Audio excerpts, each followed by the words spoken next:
Muy buenos días a mis queridos amigos de la Ciudad de México y agradezco a la Sociedad Médica de Imagenología del Centro Médico Nacional Siglo XXI por la oportunidad de poder compartir con ustedes, aunque sea en la distancia, en este 7º Congreso Internacional de Ultrasonido. Vamos a comenzar esta primera parte con una clase que me voy a dedicar a el estudio de la tiroides. Básicamente vamos a hacer una mirada general sobre el diagnóstico diferencial de los nódulos y masas del cuello. Es una necesidad importante como radiólogos que tenemos que hacer este tipo de diagnóstico. Primero haremos una pequeña repaso de cómo se forma el tiroides, algunos aspectos embriológicos que son muy importantes para cuando uno le toca hacer el diagnóstico diferencial, y a partir de la anatomía y embriología vamos a poder hacer un diagnóstico correcto. La glándula tiroides está formada por dos tipos de células: las células foliculares, que producen la hormona tiroidea, y las células parafoliculares o células C. Tiene distinto precursor embrionario, ¿cierto? Las células foliculares vienen de un endodermo del intestino anterior del embrión, y las células C son células parafoliculares y vienen de la cresta neural de los últimos cuerpos branquiales. Se localizan básicamente en la quinta bolsa, en las células parafoliculares que van a producir la hormona calcitonina. Si hacemos una línea del tiempo de cómo funciona y cómo se desarrolla la glándula, vamos a ver que el primer esbozo embrionario, cerca del día 20-22, aparece aquí en el intestino interior, en el endodermo, que se convierte en este pequeño divertículo que va a originar finalmente a la glándula tiroides. Este divertículo, ¿cierto?, va a migrar hacia caudal desde el piso de la boca, el agujero ciego, a través de un canal que es el conducto tirogloso, que va a desaparecer aproximadamente en el día 30 a 24. Todo esto comienza en el día 24 de la gestación. Si vemos este esquema, podemos ver cómo desciende desde el piso del agujero ciego hasta su posición definitiva delante del segundo y tercer cartílago traqueal. La futura glándula va a empezar a expandirse hacia lateral, poniéndose delante del segundo y tercer arco de los anillos traqueales en la 7ª semana, y aproximadamente entre la 8ª y 9ª, estas células del primordio tiroideo se va a fusionar con las células C o parafoliculares que provienen de los últimos cuerpos branquiales de la cresta neural.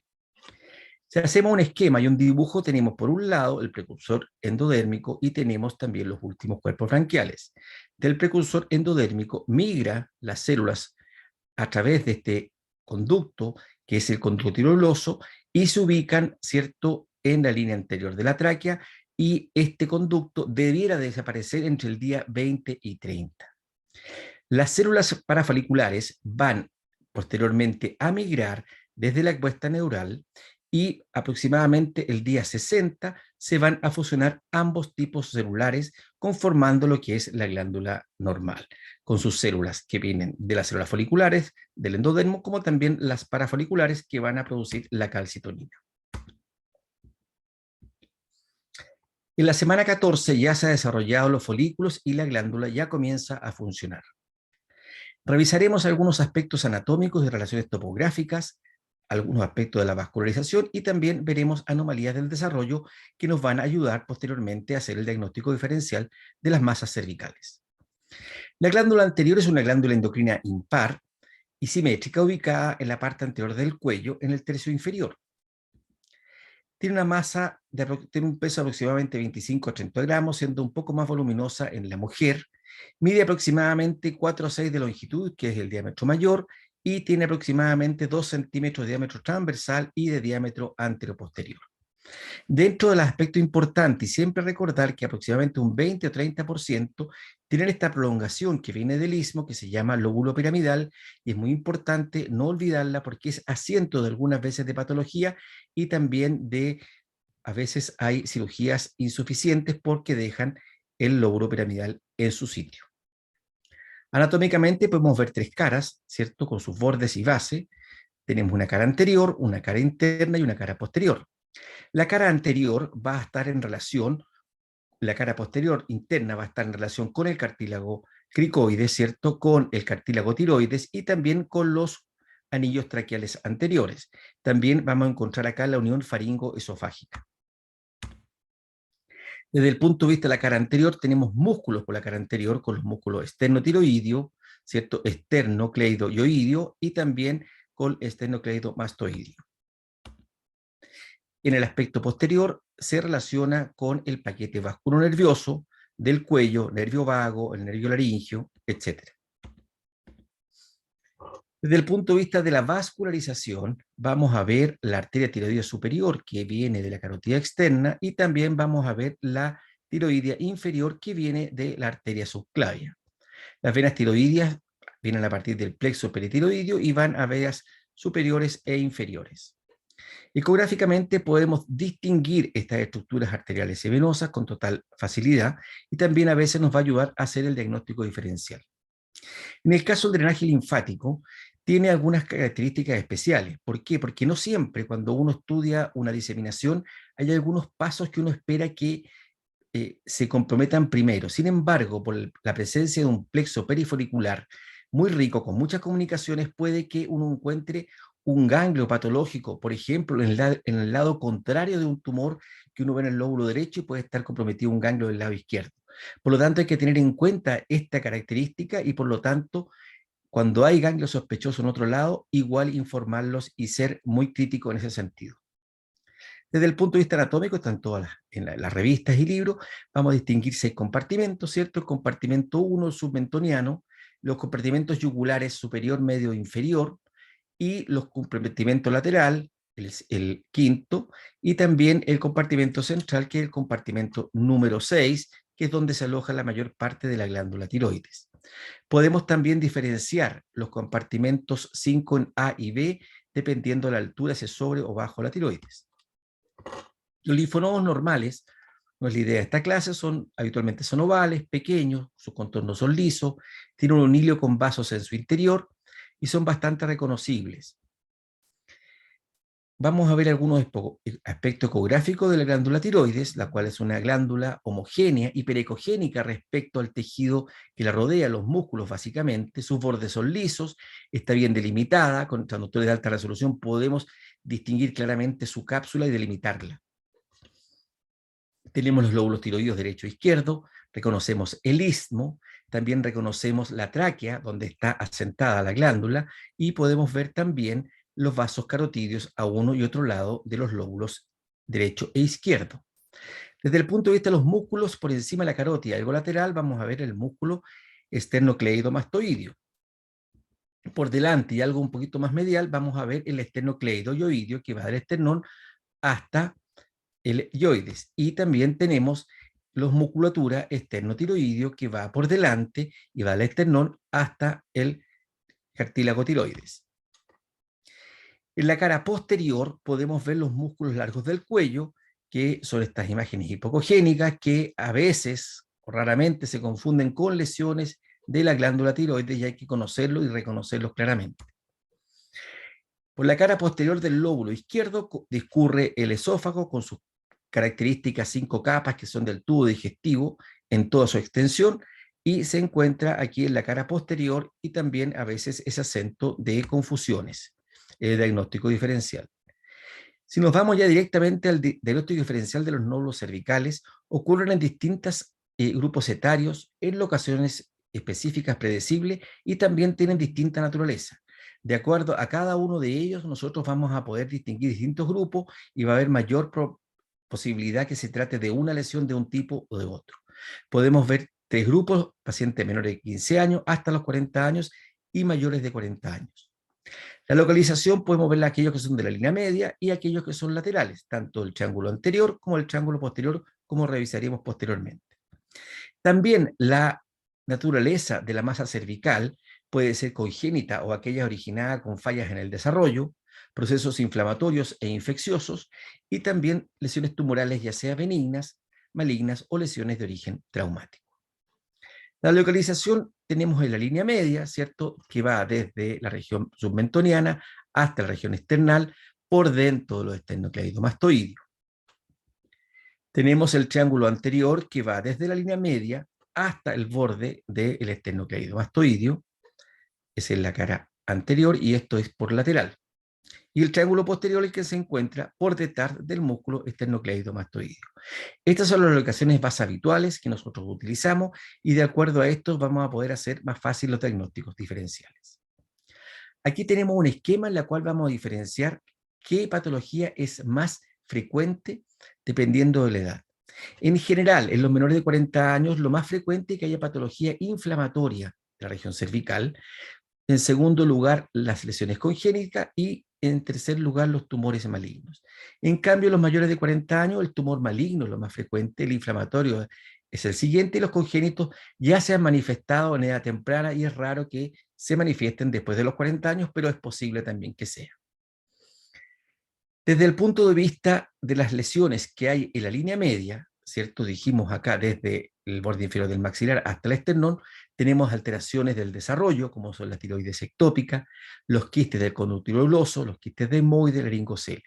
Inflamatorias básicamente relacionadas con la tiroides, con ganglios con procesos inflamatorios de distintos tipos, la presencia de granuloma especialmente posoperatorio y algunas lesiones de la piel y de la dermis. De las neoplásicas, lejos lo más frecuente es la tiroides y otras lesiones benignas como linfoma, linfangioma son menos frecuentes. También hay algunos linfomas que podemos ver en la línea media. Desde el punto de vista de las lesiones congénitas de la línea media, vamos a ver la atereosis, que es la ausencia de glándula tiroides. Esto se diagnostica precozmente con el paciente recién nacido. Vamos a ver tiroides ectópicas o accesorias y también algunas alteraciones del remanente del conducto tirogloso. Las tiroides accesorias en general son pequeñas masas desarrolladas en proximidades de la glándula tiroides. La estructura es igual a la cuerpo y al tejido tiroideo, presentan los mismos tipos de células, por lo tanto sufren exactamente las mismas patologías. Independiente del tamaño y forma, se localizan en general en el trayecto que desciende el conducto tirogloso. Se considera un grupo de lesiones que están preyoideas, supra e infrayoideas. Cuando vemos las lesiones de la línea media, la tiroides ectópica, podemos que entre el 80 y el 95% de las lesiones se encuentra en la línea media, sea en el conducto tiroidoso o en el piso de la boca. Lo más frecuente de las tiroides ectópicas son las tiroides linguales y menos frecuente, en segundo lugar, el tirogloso. El tejido tiroideo ectópico generalmente se ubica acá en la región lingual, en la base de la lengua, pero también puede seguir distintas localizaciones siguiendo el trayecto del conducto tiroidoso habitual e incluso algunas que están sobredescendidas. Aquí tenemos una masa en el piso de la boca que es levemente más ecogénica que los músculos que están alrededor y se correlaciona perfectamente con una imagen hiperintensa respecto al resto de los tejidos musculares, tanto del piso de la boca como de la lengua, en la cual este corresponde a un tiroides ectópico. Aquí tenemos otro tiroides ectópico que está en la línea media, ¿cierto? Y corresponde, que se ubica en el trayecto del tejido tiroidoso. Aquí está el yoide, es un nódulo que está suprayoide. Para ilustrar esto, este es un caso de una paciente de 61 años que se hizo una tomografía computada, cursaba una miastenia gravis y se vio en la tomografía esta masa en el mediastino, se pensó inmediatamente que era una lesión tímica. Dentro del estudio se le pidió una resonancia magnética con esta masa que está aquí y nosotros posteriormente le hicimos una ultrasonido, encontramos un quiste simple en un lado y vimos que en el tercio medio, la zona del istmo, hay una imagen como en saca bocado con ausencia de glándula tiroides, que corresponde exactamente a esta misma imagen que estamos viendo y correlacionando con la tomografía computada. Esta es la lesión ausente tiroide, este es el sacabocado.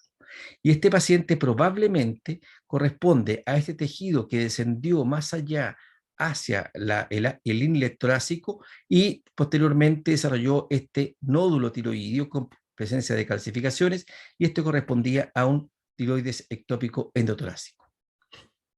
Los quistes tiroidosos también son frecuentes de ver, si uno los busca, los puede encontrar, habitualmente se encuentran del yoide hacia proximal. Esto se produce por una falla en la fusión del quiste tiroidoso que habitualmente dijimos que desaparecía entre el día 30 y 40, y hay persistencia de tejido que a veces se llena con líquido y a veces se puede infectar y se puede inflamar, y son bastante sintomáticos en esa ocasión. Tenemos un quiste tiroidoso en ubicación sublingual, este es un corte transversal, aquí tenemos un corte longitudinal, Aquí están los músculos del piso de la boca y aquí podemos ver la imagen longitudinal que se correlaciona perfectamente con la resonancia magnética, con exactamente las mismas características descritas en ultrasonido. Las lesiones quísticas, como esta lesión de aumento volumen, pueden ser asintomáticas de mucho tiempo, pero a veces se complican, se infectan y pueden aumentar de volumen y dar síntomas. Y habitualmente se ven como estas imágenes alargadas por encima del yoides, ahí está el longitudinal, y aquí tenemos una imagen en transversal. Cuando hay proceso inflamatorio, hay afectación de los tejidos blandos, fundamentalmente con edema, y puede haber aumento de vascularización de los tejidos afectados circundantes. Este es un caso de la literatura, un tumor desmoide, no me ha tocado nunca verlo, pero estaba el diagnóstico diferencial y encontré esta lesión. La presencia de enopatía en la línea media, en la región submandibular, es muy frecuente, especialmente cuando hay procesos inflamatorios alrededor de la boca, tanto de los labios, a veces hay lesiones inflamatorias de la piel y también todo lo que corresponde al drenaje de lesiones de la cavidad oral, de los dientes, etc. La tiroides supurada es extremadamente rara, casos de literatura. He tenido un par de casos en muchos años que hemos logrado recolectar, fundamentalmente porque el tiroides tiene mucho yodo y el yodo es un potente antibactericida. Por lo tanto, es muy raro y habitualmente esto se produce en pacientes inmunocomprometidos o que tienen algún defecto, algún sinus persistente o alguna alteración que pueda producir ser asiento de la infección. Desde el punto de vista ecográfico se ve esta imagen, como pueden ver, signos inflamatorios alrededor de la glándula, del músculo, y un contenido purulento en su interior. Aquí podemos ver la imagen en longitudinal con el pus. Este paciente se aspiró, se tomó muestra, es un niño, tenía una comunicación hacia otros planos con un sino, un trayecto poco fusionado de alguna lesión que venía del aparato respiratorio, y esto corresponde a una malformación con además infección secundaria. Este es un caso de la literatura con un proceso inflamatorio supurado. Pueden ver ahí la zona hipodensa y también podemos el realce alrededor del absceso. La presencia de procesos inflamatorios dolorosos en el cuello provenientes de la tiroides no son muy frecuentes, pero hay una entidad que es característica, que es la tiroiditis de Kerbein, que veremos en la otra clase, en la cual hay un aumento de volumen de la glándula, con estas imágenes hipocogénicas que se ven muy feas y uno puede pensar que son tumorales, pero tienen la característica que son dolorosas, producen inflamación alrededor y además tienen cierta movilidad en el tiempo. Si uno cambia, usa el ultrasonido un par de semanas o meses después, puede incluso desaparecer completamente, y esa es una de las causas de diagnóstico diferencial. La tiroides de Graves es más raro, tiene más bien aumento de volumen, y uno de los diagnósticos diferenciales de masas es la línea media.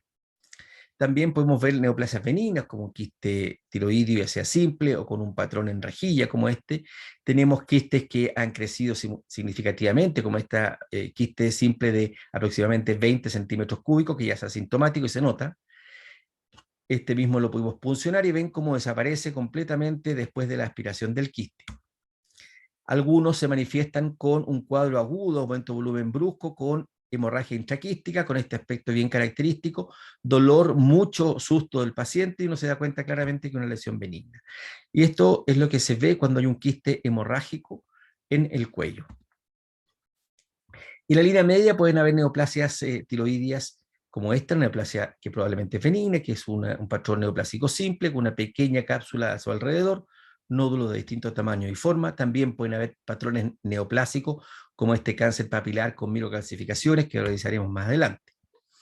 Esta es la paciente que vino con aumento de volumen, ultrasonido, le encontraron un nódulo, mandaron a puncionar. Y aquí teníamos el nódulo hiperecogénico con una cápsula descrita, ¿cierto? Sospechoso, no tenía flujo en su interior, y revisándola me fijé que estaba comunicado con el esófago. Este aumento de volumen era un divertículo esofágico, que también están dentro del diagnóstico diferencial de las lesiones de la línea media.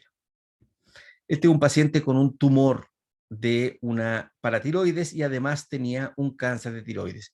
Las lesiones, tanto el tiroides como las paratiroides, pueden debutar como lesiones, masas y nódulos cervicales de línea media. Este es un paciente con un gran aumento de volumen cervical y resultó que esta lesión fue creciendo en el tiempo, como pueden ver, y aquí ya el 2012 creció significativamente, y esto que parecía un Hashimoto ya se transformó en esta época en un linfoma. Este linfoma fue tratado adecuadamente y pueden ver cómo en el tiempo fue disminuyendo de tamaño hasta tener un tamaño prácticamente normal. Este paciente lo siguió controlando y esta tiroides se mantiene estable. Esta es la imagen cuando vimos el gran aumento de volumen, cuando se vio que en el 2013 había un cambio significativo. Fíjense la imagen del PET-CT y qué sucedió 3 años después con su tratamiento. Ha disminuido significativamente y también la captación de la glándula. También vemos aumento de volumen en la línea media. Esta es una imagen del mentón, esta línea media longitudinal, esta masa heterogénea de mayor ecogenicidad con algunas imágenes ecogénicas lineales, corresponde a una lesión benigna de estirpe grasa, correspondía a un lipoma inframandibular. Este es el corte longitudinal, aquí tenemos la mandíbula, ¿cierto? Esto es craneal, acá está caudal y podemos ver cómo esta gran masa ocupaba ese espacio inframandibular en la línea media. Esta es la imagen transversal. En el triángulo anterior hemos revisado toda la patología que hemos visto en la línea media y ahora vamos a dedicarnos a aquellos que están en el triángulo anterior. Los congénitos habitualmente son los quistes branquiales, lo más frecuente, y pueden haber algunas anomalías de la glándula submandibular y parótida. Lo mismo con los casos inflamatorios, la gran mayoría de estos son los ganglios y también algunas patologías que vienen en relación a las glándulas salivales mayores. De hecho, el neoplásico, en el triángulo anterior, podemos ver los lipomas, la presencia de ganglios con los linfomas, metástasis de la orofaringe, cavidad oral es importante, en la región yugular media de la hipofaringe y laringe, y también la región submandibular, metástasis tanto de la cavidad oral, nasal y cara. También hay tumores vasculares como el glomus carotidio, la presencia de hemangioma y también neoplasia tanto en la glándula parótida como la glándula submandibular, y vamos a revisar alguna de ellas. Aquí tenemos una lesión, ¿cierto?, quística, que se encuentra en el triángulo anterior con este contenido espeso que correspondía a un quiste branquial, el cual posteriormente se complicó con un proceso inflamatorio. Fíjense la gran alteración que hay del tejido que lo circunda. Aquí podemos ver otra imagen y aquí otra más. Todo esto corresponde al paciente que tiene un proceso inflamatorio, y la resonancia magnética se ve que este quiste está complicado y ha comprometido los tejidos vecinos. La tiroides ectópica en el cuello lateral es menos frecuente. Dijimos que lo más frecuente es la línea media, que es la lingual, después el tiroidoso, y también la región submandibular puede también existir. Esta es una paciente que no tenía glándula en su sitio habitual, y en la región submandibular se veía este tejido tiroideo con varios nódulos pequeños que en conjunto medían algunos hasta 3 centímetros de diámetro. Ganglios cervicales inflamatorios del triángulo anterior hay de todo tipo, ya sea inflamatorios por algunas enfermedades, también metástasis. Esta es una metástasis de un carcinoma papilar con áreas quísticas, alteración del flujo. También puede esta enfermedad de Hodgkin, con esta imagen como atigrada, que es bien característica. Cuando uno punciona, tiene mucho tejido fibroso. Estos nódulos de Hodgkin son bilaterales. Habitualmente hay fuera del cuello, también pueden haber en la región axilar y también en el cuello. Un galgo aumentado de tamaño reactivo, como una mononucleosidad infecciosa. Este aumento de volumen, que había un proceso inflamatorio, resultó ser un proceso inflamatorio por una tromboflebitis de la vena yugular que desplaza la carótida y tiene proceso inflamatorio de los tejidos alrededor. La presencia de esta parotiditis crónica, ¿cierto?, también parotiditis aguda, bacteriana o viral. También podemos ver procesos inflamatorios como este, que es una presencia de una masa cervical con destrucción de un ganglio y otros ganglios pequeños que van hacia la extremidad, y esta era la enfermedad por agañazo de gato. Es un diagnóstico diferencial importante y lo pongo muchas veces cerca del Hodgkin porque a veces se confunde con un linfoma de Hodgkin. La presencia de cambios postquirúrgicos como estos granulomas también son importantes de conocerlos y tenerlos en mente. La presencia de nódulos parotidios como este adenoma pleomorfo, ¿cierto? O también este adenoma pleomorfo que fue biopsiado. Una masa cervical, como pueden ver, visible, pero tiene también una lesión en el pabellón auricular, que tiene un color muy oscuro, y correspondía esto a una metástasis de un melanoma que estaba en el pabellón auricular. También vemos las lesiones neoplásicas en el triángulo anterior, como podemos ver esta masa que está justo en la bifurcación que corresponde a un globus del cuerpo carotídeo. Esta es una angiografía que se hizo preoperatoria, la cual se embolizó. Esta es la imagen quirúrgica, y esta es la imagen de del tumor, que podemos ver está muy vascularizado y los cirujanos muchas veces prefieren embolizarlo antes de operarlo para disminuir la morbilidad. Finalmente, en el triángulo posterior vamos a ver lesiones que son asiento de lesiones congénitas.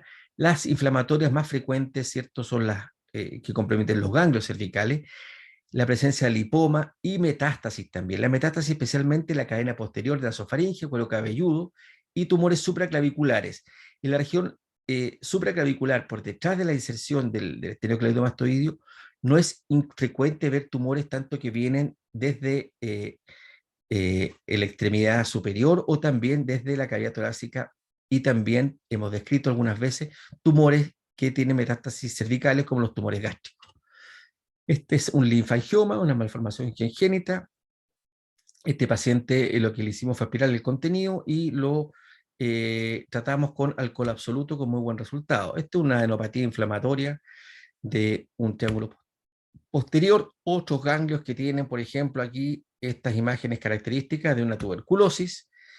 Paciente con aumento de volumen, inflamatorio, ultrasonido, ¿cierto? Triángulo posterior, y lo que pasa aquí era una lesión que es un quiste epidérmico infectado con gran proceso inflamatorio, con un pequeño orificio que se abre hacia la piel y si uno lo drena, esto sale el contenido purulento hacia el exterior.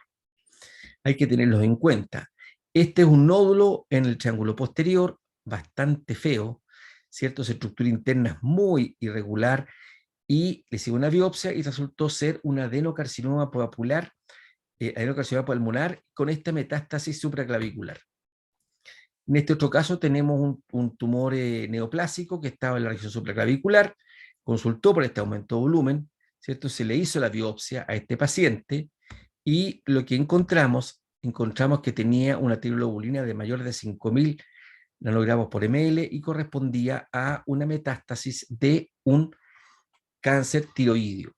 Este paciente, cuando le encontramos esta lesión, era un paciente que tenía una alteración de su inmunidad, era un VIH, pensaron que podía ser un linfoma o alguna otra patología porque tenía grandes adenopatías, no solamente en la región supraclavicular, sino que también en la región cervical posterior, y encontramos un pequeño tumor de aproximadamente 4 milímetros en el tiroide con gran compromiso metastásico. Se trató exitosamente y el paciente está bien aproximadamente 15 años después de su diagnóstico. En resumen, para terminar, hay que recordar lo importante en los nódulos cervicales es ver su localización anatómica, cuáles son las estructuras que lo rodean, cuáles son los compromisos de los tejidos vecinos. ¿Hay bordes nítidos? Vamos a ver qué naturaleza tiene. ¿Es una lesión inflamatoria? ¿Es una lesión tumoral benigna o maligna? ¿O es una lesión del desarrollo embrionario? Y además, para poder hacer un mejor diagnóstico, hay que ver cuál es el grupo etario afectado y cuáles son las probabilidades que esa enfermedad aparezca en este tipo de paciente. Además, es muy importante correlacionar con el cuadro clínico, la evolución y los exámenes anteriores. Muchas gracias por la atención.